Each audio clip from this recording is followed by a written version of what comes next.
Chapter 33.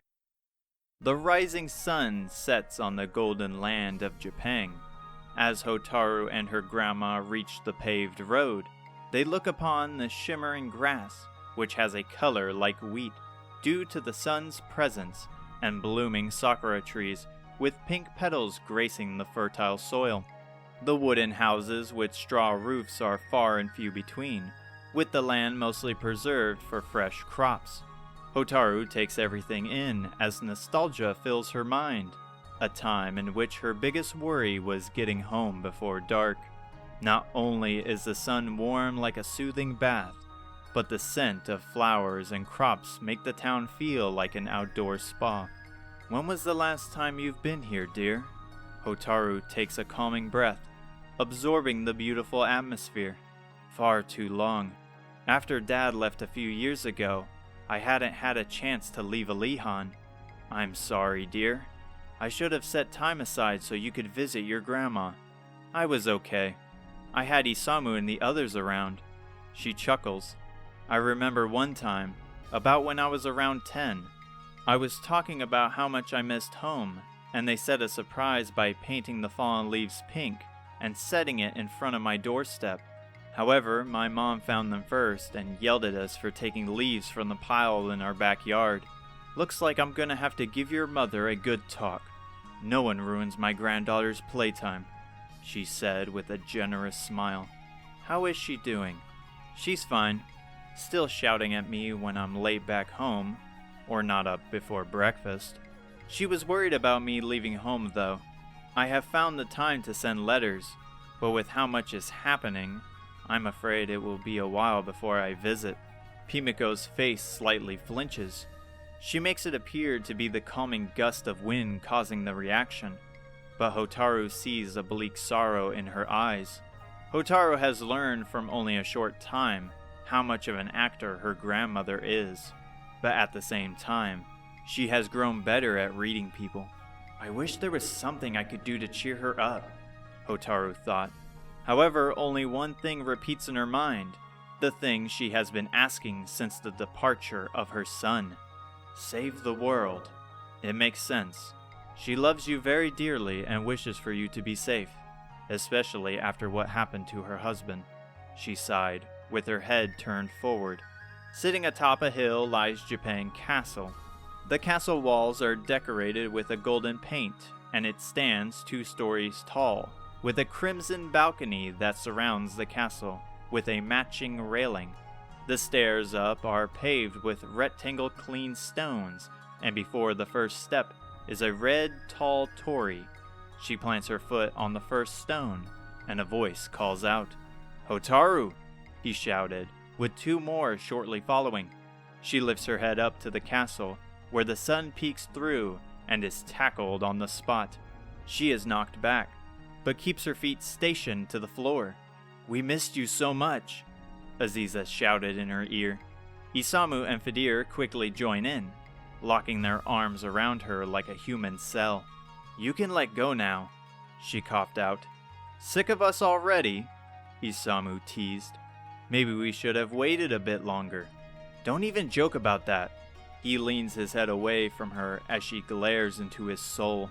"Sorry, Aziza. Nevertheless, we are glad to have you back." "I am too." "Seems you're all the same as well," Hotaru replied with a cocky grin. Isamu and Fedir let go, with Aziza still wrapped around like a belt. "Pimiko found us in the shrine and she told us to wait in Japan for your return. After she left, it felt like days went by." "Don't be like that, Aziza," Pimiko responded with rolling eyes. "I was only gone for the night, and I had a feeling of where Hotaru was." "Well, where were you?" Isamu asked. "I washed up with Maria in a town called Lanson." Fedir springs ahead as if a fireball propelled him forward.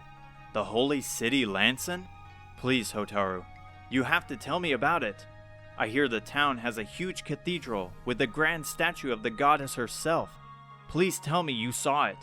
She scratches her head.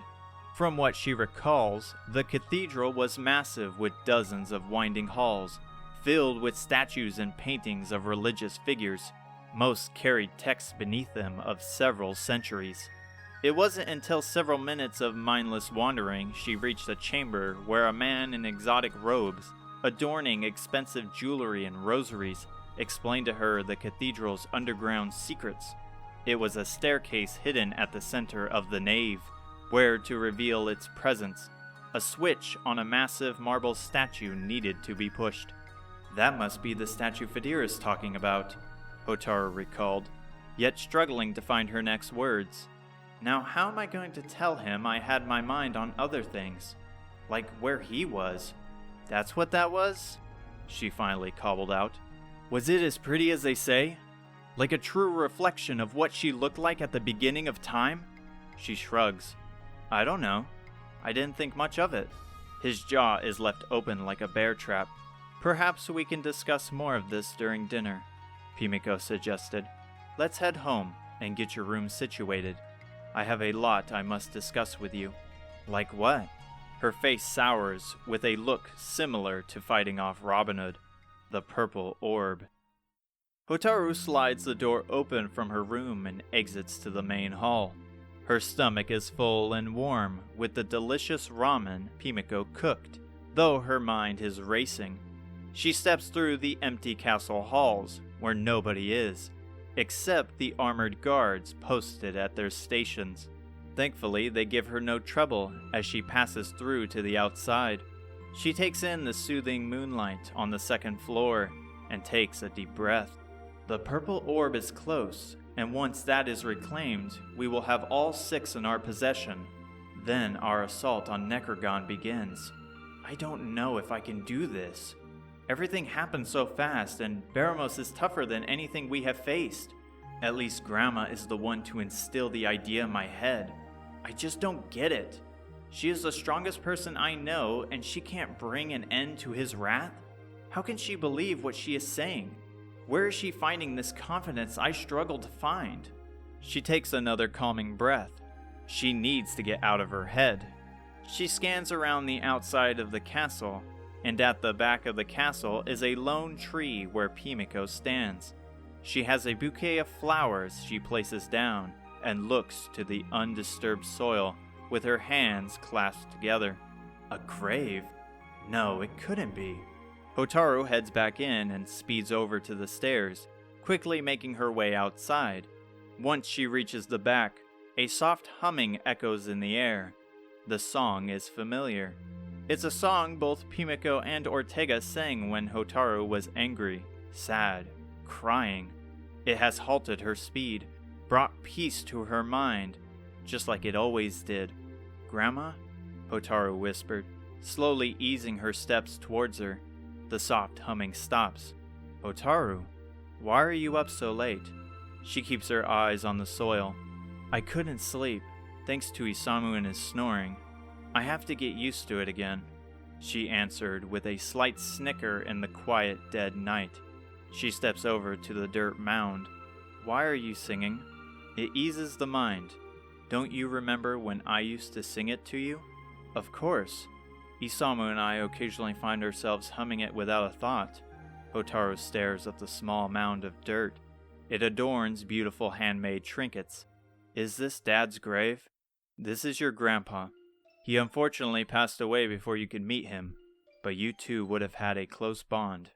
Hotaru didn't hear much of her grandpa, other than he was a warrior similar to her dad. How so? She asked. Pimiko lightens up. He always wanted to bring joy to people, even when he was suffering. He treated people fairly and always looked for the goddess in their hearts. He learned of monsters sprouting up years ago. Him being hard-headed had to find a solution.